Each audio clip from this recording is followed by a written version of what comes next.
न गुरोरधिकं तपः न गुरोरधिकं ज्ञानं तस्मै श्रीगुरवे नमः। मन्त्रमूलं गुरोर्वाक्यं पूजामूलं गुरोः पदं ध्यानमूलं गुरोर्मूर्तिः मुक्तिमूलं गुरोः कृपा। वेदः शिवः शिवो वेदः வேதாத்யாயி சதாசிவா அப்படின்னு வேதம் வேற இல்லை, பரமேஸ்வரன் வேற இல்லை. வேதத்தை தனியாகவும் பகவானை தனியாகவும் நம்மளால் பார்க்க முடியாது. சாஸ்திரம் எப்படி இருக்குன்னா, ஒரு குழந்தை பிறக்கிறது, குழந்தை எப்போ பிறந்தது, குழந்தைக்கு மூச்சு எப்போ வந்தது அப்படின்னு கேட்டால் என்ன சொல்ல முடியும்? ரெண்டும் ஏக காலத்தில் தான் வருது. இது குழந்தை வந்த பிறகு 5 நிமிஷம் கழிச்சு மூச்சு வருது, அல்லது மூச்சு முதல்ல வந்தது அப்படி சொல்கிறதுக்கு வாய்ப்பு இல்லை இல்லையா? அந்த மாதிரி உலகம்னு ஒன்று சிருஷ்டி ஆச்சு அப்படின்னா அப்போ வேதமும் வந்தது, பகவானும் அப்போ வந்த. வேதம் தனியாக பார்க்க முடியாது, பகவானை தனியாக பார்க்க முடியாது. எப்படி ஒரு மனுஷனானவன் நம்ம இருக்கோமோ, நம்மளை தனியாகவும் நம்ம உடுற மூச்சை தனியாகவும் பார்க்க முடியாது. அந்த மாதிரி வேதம்தான் பகவானுக்கு மூச்சு காத்தா இருக்கு. நமக்கு சனாதன மதத்துக்கு வேதம்தான் எல்லாமே. ஏதாவது நம்ம சொன்னால் கூட சொல்லுவாளே, வேத வாக்கா, நீ சொன்னது வேத வாக்காடா அப்படின்னா, வேதத்தில் ஒரு விஷயம் சொல்லிட்டா அதுக்கு மறுபேச்சே கிடையாது. அது வேதம் என்ன சொல்கிறதோ அப்படி தான். ரொம்ப சாஸ்திரங்கள் படித்தவா, வேதங்கள் சாஸ்திரம்லாம் நல்லா தெரிஞ்சின்றவா சில இடங்களில் ஒரு பதங்கள் ஒன்றோட ஒன்று சேரும்போது இந்த இடத்துல வேறு மாதிரி இருந்தால் தேவையில்லையே அப்படின்லாம் கூட நினைக்கிறது உண்டு, சொல்லுவார். ஆனால் வேதத்தை மாத்திரம் அது எப்படி இருந்தாலும் சரி, கிராமராக இருக்குது, சில இடத்துல இல்லை அப்படின்னா அதை ஒன்றும் நம்ம அது இல்லைன்னு மாற்றக்கூடாது. வேதம் எப்படி வந்ததோ அதை ஒரு எழுத்து கூட மாற்றுறதுக்கு நமக்கு யாருக்கும் ரைட்ஸ் இல்லை. ரிஷிகளுடைய வாக்கியம்லாம் அப்படி தான் இருக்குது. ஒரே ஒரு வேதத்திலேருந்து ஒரே ஒரு அக்ஷரம் சொன்னால் அது ஒரு பகவன் நாமாக்கு சம்பந்தம். வேதாட்சராணி யாவந்தி படிதானி த்விஜாதிபி தாவந்தி ஹரிநாமானி கீர்த்திதானி நசம்சயா. ஓம் நமோ பகவதே ருத்ராஜ நமஸ்தே அப்படின்னா, நமஸ்தேன்னா 5 எழுத்து இருக்குது.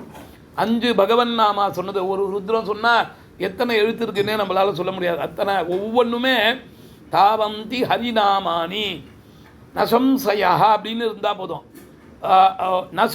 சம்சயான்னு இருந்தால் போதும்.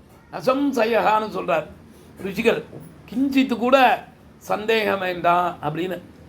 அப்படிப்பட்ட உயர்வான வேத மந்திரங்கள்னால, ஏன்னா பகவானுக்கே அவர் நல்ல சந்தோஷகரமாக, அவர் எல்லா வேலைகள்லையும், நான் ஒரு ஹோமம் பண்ணுறேன், ஒரு பூஜைகள் பண்ணுறோம், நம்ம ஒரு பிரார்த்தனையோடு பண்ணுறோம், எனக்கு ஒரு காரியங்கள் நமக்கு ஜெயிக்கணும் அப்படின்னு. அப்படி பண்ணணும்னா அவர் கூட பலமாக இருக்கணும், சந்தோஷகரமாக இருக்கணும், ஆக்டிவாக இருக்கணும்.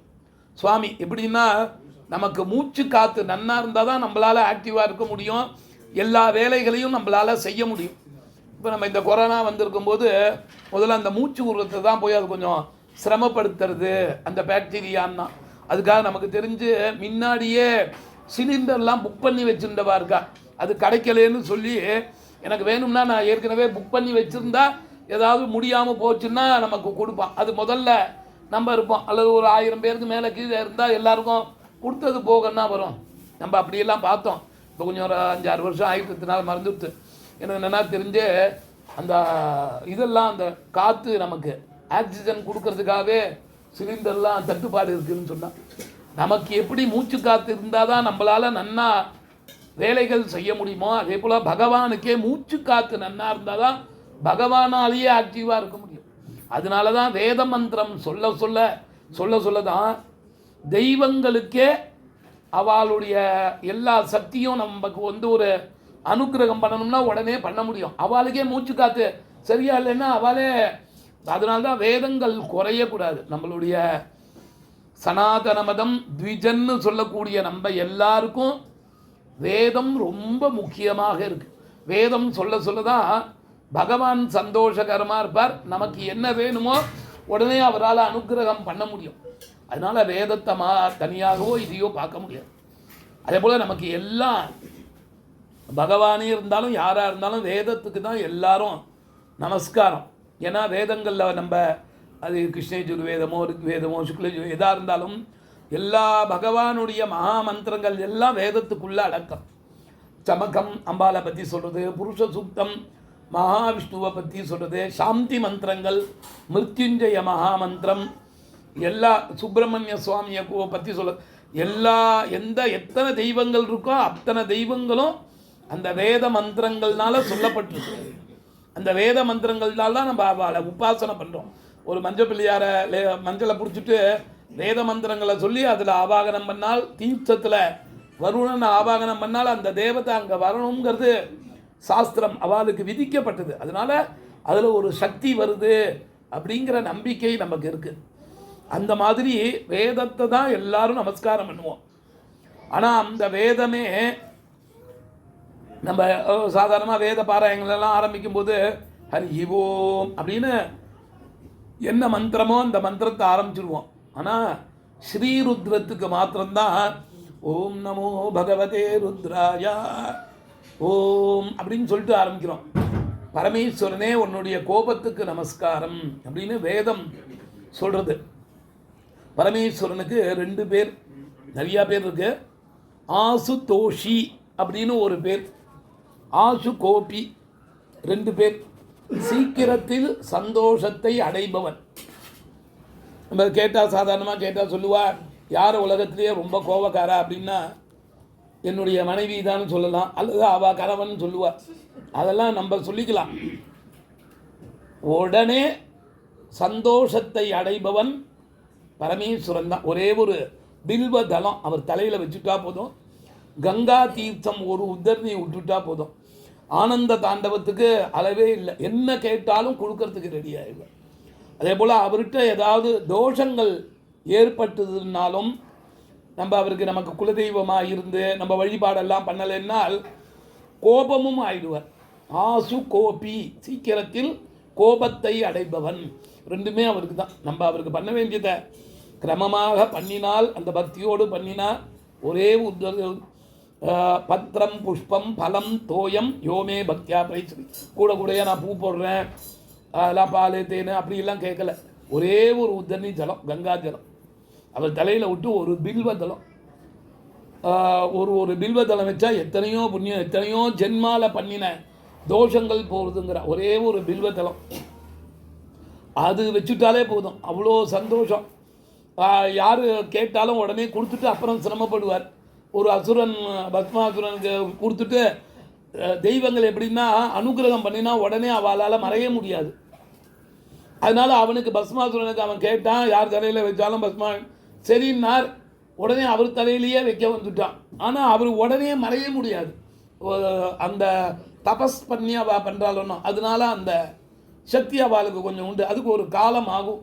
அது மாதிரி அதுக்குள்ளே தோறத்தின்னு வந்தால் அந்த நமக்கு அந்த மகாவிஷ்ணு வந்து அவதாரம் எல்லாம் மோகினி அவதாரம்லாம் எடுத்து பண்ணினார்னு. ஆசு தோஷி சாதாரணமாக சொல்லுவார். ரொம்ப சிக்ஷை எல்லாம் பண்ணி அந்த பக்தனை ரொம்ப சிரமப்படுத்தி அப்புறம்தான் பரமேஸ்வரன். அம்பாள்னா சீக்கிரத்தில் சந்தோஷம் அடைஞ்சு உடனே அனுகிரகம் பண்ணிடுவார். சிவன்னா கொஞ்சம் அவனை பக்தனை ரொம்ப சிரமப்படுத்துவார்னு சாஸ்திர ரீதியாக அது ஏதோ காரணத்துக்காக வந்ததே தவிர ஆசுதோஷி அப்படின்னு சீக்கிரத்தில் சந்தோஷத்தை அடைபவன். சாதாரணமாக ஒரே ஒரு உத்தரணி ஜலம் விட்டாலே சந்தோஷம் அடைகிறார்னா 12 பேர் உட்காந்து 11 ருத்ரம் ஜபித்து பாராயணம் பண்ணியிருக்கோம். அவருக்கு அந்த 11 விதமான அபிஷேகங்கள் பண்ணியிருக்கோம். ஒரு உத்தரணி ஜலத்துக்கே அவ்வளோ சந்தோஷத்தை அடையக்கூடியவர் இவ்வளோ இந்த மாதிரி பண்ணியிருக்கோம். அதனால் அவர் வந்து சந்தோஷத்துக்கு அளவில்லாத சந்தோஷத்தோடு இருக்கார். மேற்கொண்டு வசோர்தாரே அப்படிங்கிற ஒரு ஹோமம், சமக பிரஸ்னம்னு வேதங்களே பிரார்த்தனை பண்ணுறது. ஒரு மனிதனாக பிறந்தவன் அவனுடைய வாழ்நாளில் என்னென்னலாம் வேணும் நமக்கு, ஒரு நவீனமாக இனிமேல் வரப்போகிறதும் சரி, இது வரைக்கும் நமக்கு தெரிஞ்சு கண்ணுக்கு தெரிஞ்சு இருக்கிறது எல்லாமே இப்போ ரிஷிகள்